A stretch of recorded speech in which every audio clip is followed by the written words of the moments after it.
Morning students. Now discuss the disease of mouth. Disease of mouth और disease of mouth में first है inflammatory and infectious conditions.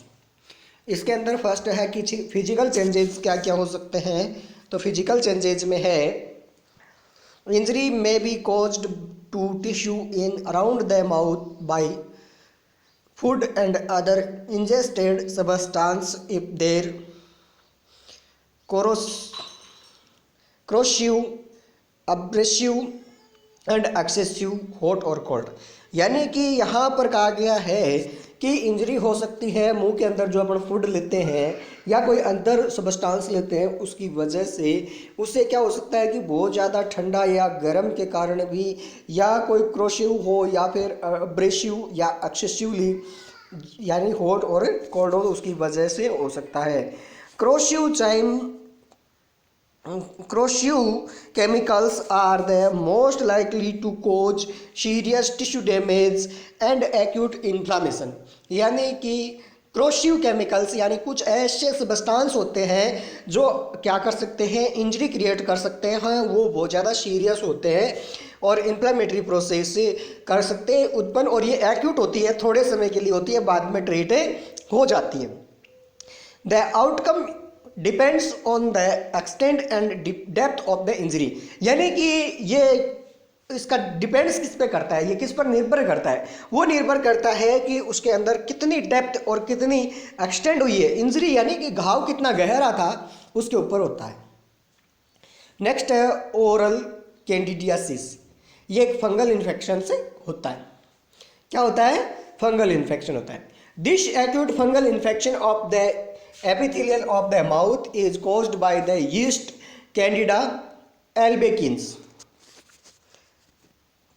यानी कि ये acute fungal infection है वो एपिथेलियल लेयर्स होती है माउथ की टिश्यूज की, उसके ऊपर होता है और ये कॉज होता है किसके कारण? जो यीस्ट होता है कैंडिडा एबिकेम्स उसके कारण होता है. In adult it cause opportunistic infection mainly in debilitated people and in those whose inflammatory is suppressed by steroids, antibiotics और cytotoxic drugs.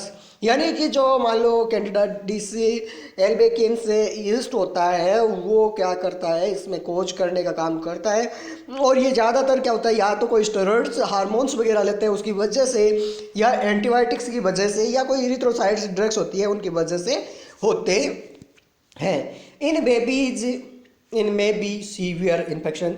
ये बच्चों के अंदर सीवियर्स होता है. Sometimes causing the epidermis in the neurosis by cross infections. ये cross infections के कारण हो सकता है और it occurs most common in bottle feedings babies. यानी कि क्रॉस इन्फेक्शन का मतलब है एक व्यक्ति से दूसरे व्यक्ति में फैलने वाला.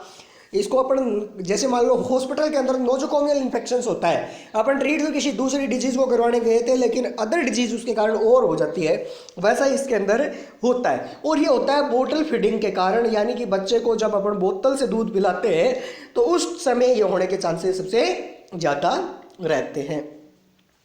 इनमें है next the fungus survive in the fine grows on the upper surface of the denature and repeatedly reinfect the epithelial.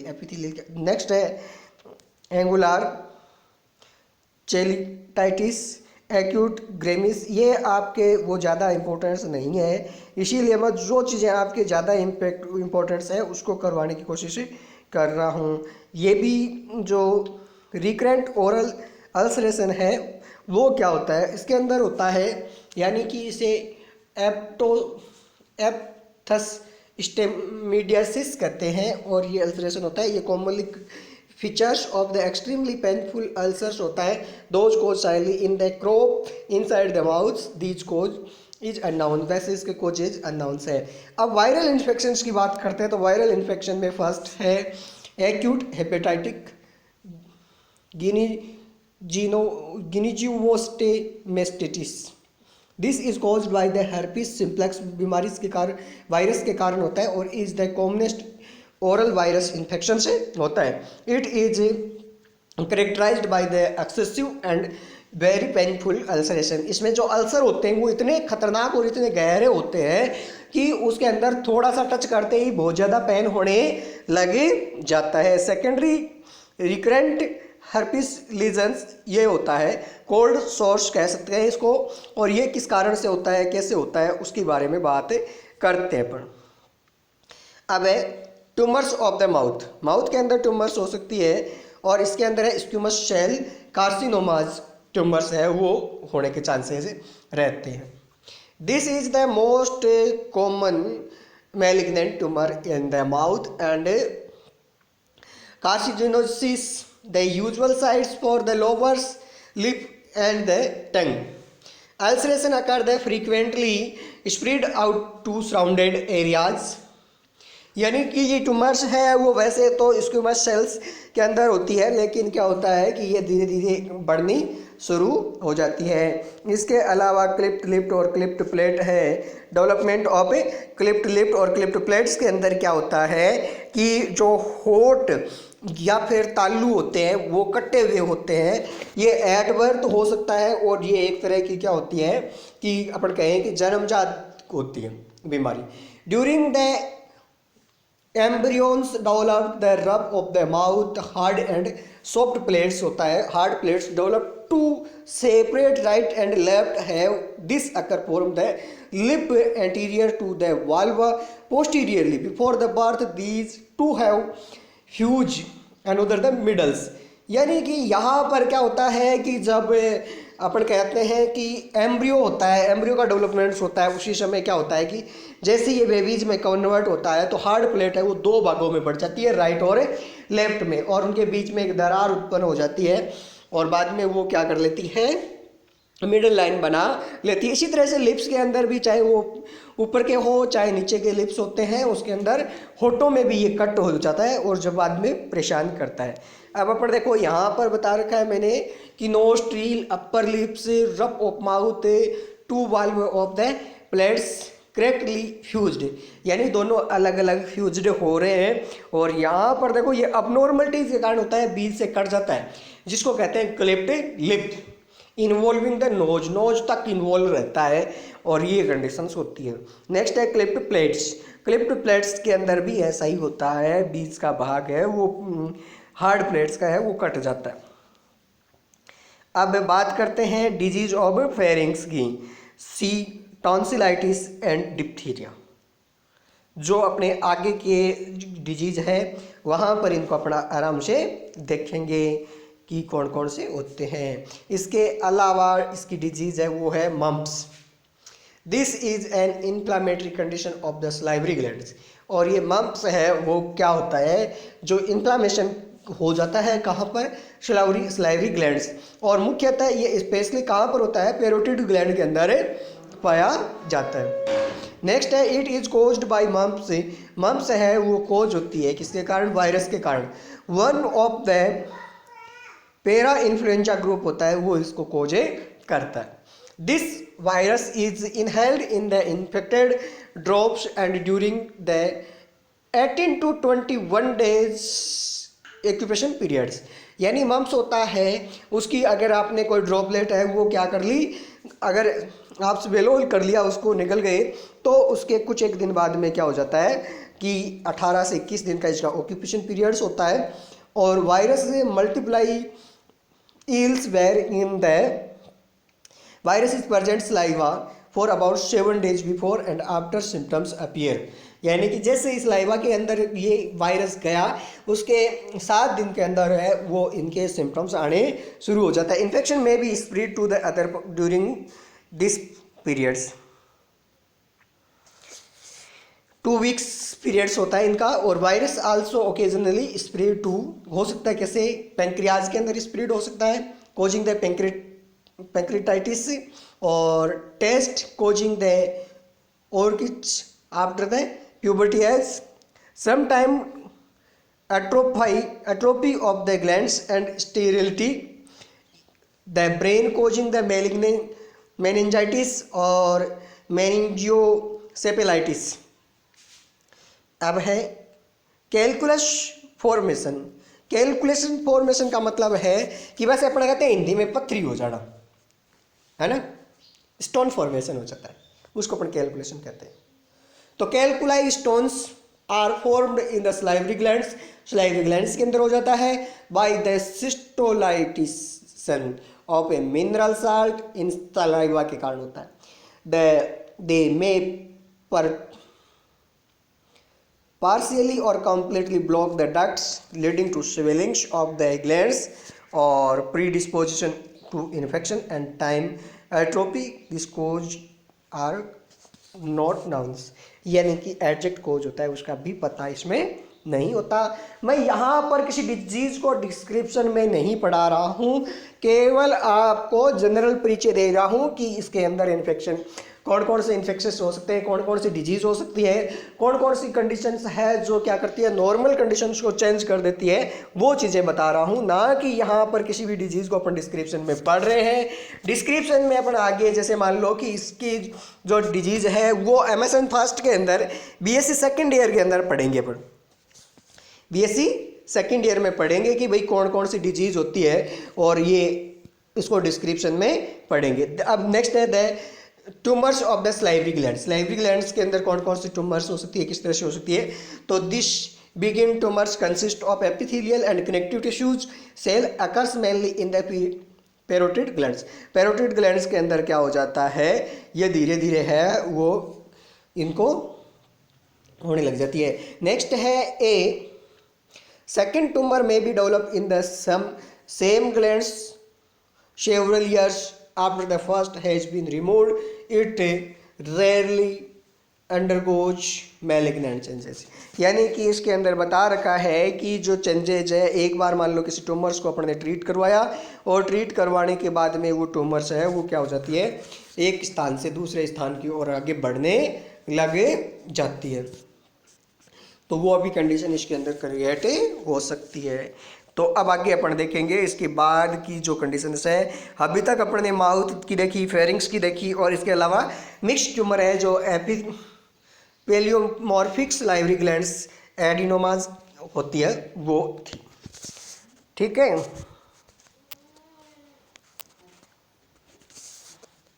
Next इसके अंदर अपना चलते हैं आगे, कौन कौन सी चीज़ें होती है इसके अंदर वो देखते हैं।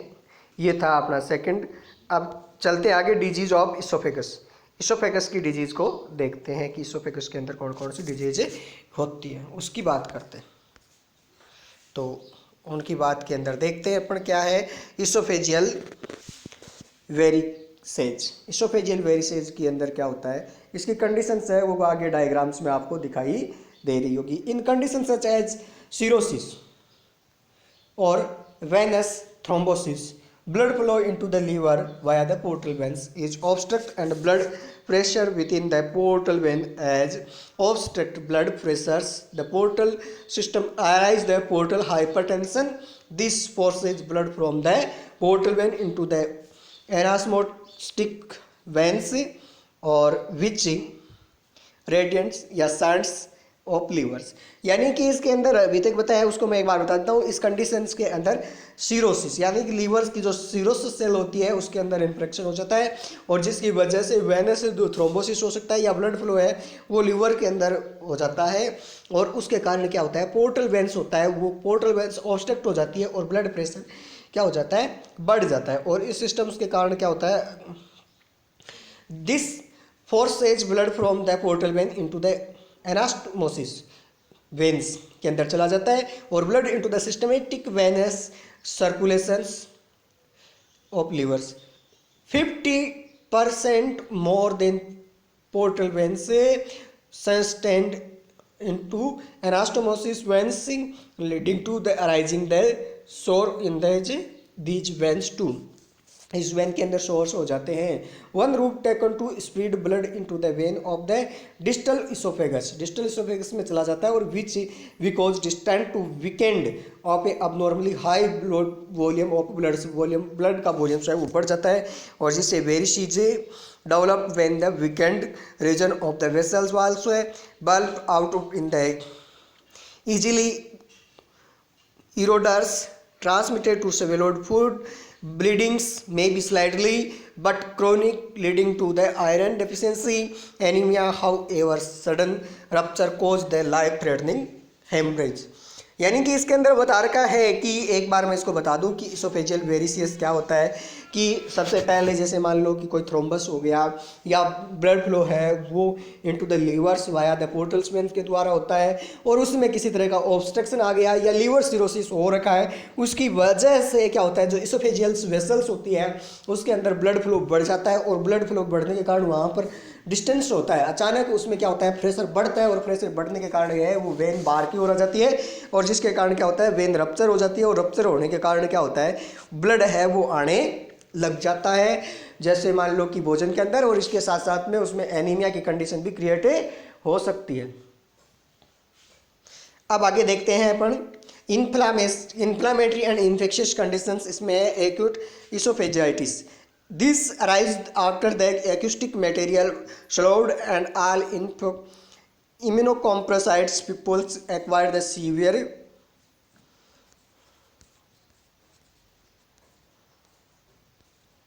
ये कंडीशंस दिखा रखी है इस डायग्राम को, मैं बाद में दिखाऊंगा, पहले बता दूं। Infections typically candidiasis, viral infections and herpes simplex infections following the severe injury. Healing caused the fibers and risk for esophageal strictures developing last for the fibrous tissue screening. इसके अंदर बता रखा है कि अगर मान लो कि अपन कहें कि ये इसोफेजियल्स है उसके अंदर कंडीशंस में क्या क्या हो जाता है वो चीज़ बता रखी थी। तो इसमें अपन ने देखा क्या डेवलप तो हो रहा था, उसके अंदर ये डेवलप्ड हो रहा था कि भाई ठीक है एक इन्फ्लामेशन हो जाता है किसके अंदर, इसोफेगस के अंदर, जैसे मान लो ज़्यादातर किसके कारण होता है वो भी मैंने आप लोगों को बताया कि किसके कारण हो जाता है।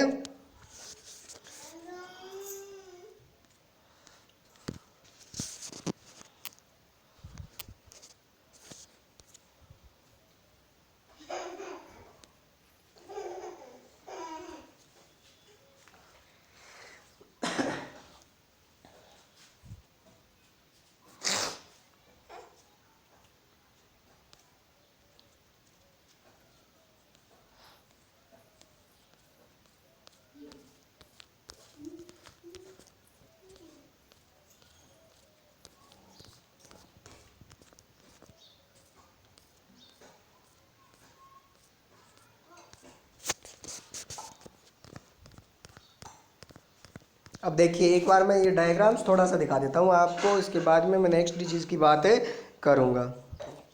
ये तो आपके शुरू के डायग्राम्स थे वो थे, अब अपन आगे चलते हैं इसके अंदर। ये आपके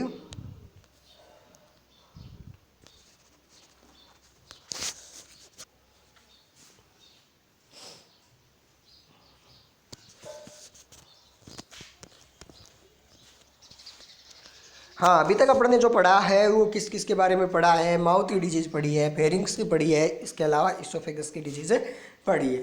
अब अपन आगे के जो मान लो कि आएंगे चैप्टर्स उसके अंदर अपन आगे के वीडियोस के अंदर क्या पढ़ेंगे वो चीज़ देख रहे हैं। तो आगे के वीडियोस के अंदर अपन पढ़ेंगे स्टोमक्स की डिजीज़, और स्टोमक की डिजीज़ में भी इसके अंदर थोड़ी सी आपको मैं इंट्रोडक्शन बताऊँगा इसका कि क्या क्या स्टोमक की डिजीज़ें होती है उन चीज़ों के बारे में। तो इसके अलावा अपन ने पढ़ा था इसोफेजियल वेरिसियस, जैसे मान लो कि फेरेंजियल वेरिसिस था वैसा का वैसा इसमें होगा। इसके अलावा डिजीज ऑफ स्टोमक्स की बात करते हैं तो इसके अंदर गैस्ट्राइटिस है। गैस्ट्राइटिस का मतलब यही है कि गैस्ट्राइटिस से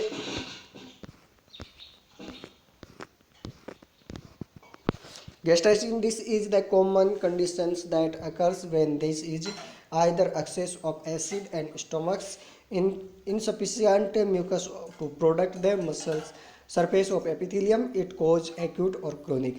गैस्ट्राइटिस का मतलब है कि जो एसिडिक फॉर्म्स होती है वो क्या हो जाती है ज़्यादा हो जाती है, और ये क्या होता है स्टोमक के अंदर इसके अंदर भी इन्फ्लामेशन हो जाता है। ये दो तरह की होती है, एक एक्यूट और दूसरी क्रोनिक होती है। और इसकी बाकी डिजीज़ों के बारे में अपना आगे पढ़ेंगे। एक्यूट के अंदर क्या होता है कि इसका जो इन्फ्लामेशन होता है वो थोड़े समय के लिए रहता है और उसमें क्या हो जाता है वो परमानेंटली स्थायी हो जाता है, लंबे समय तक रहता है। Thank you. इस वीडियो के अंदर थोड़ी सी क्या रही है प्रॉब्लम्स रही है, उसकी वजह से मैं ठीक से एक्सप्लेन नहीं कर पाया। मोबाइल में किसी तरह की थोड़ी सी प्रॉब्लम थी, जिसकी वजह से मैं कोशिश करूंगा कि इस वीडियो को पुनः दोबारा से रिवाइज करने की। जब भी ये सिलेबस कंप्लीट हो जाएगा इस सिस्टम्स का, तब मैं आपको बताऊंगा। Thank you.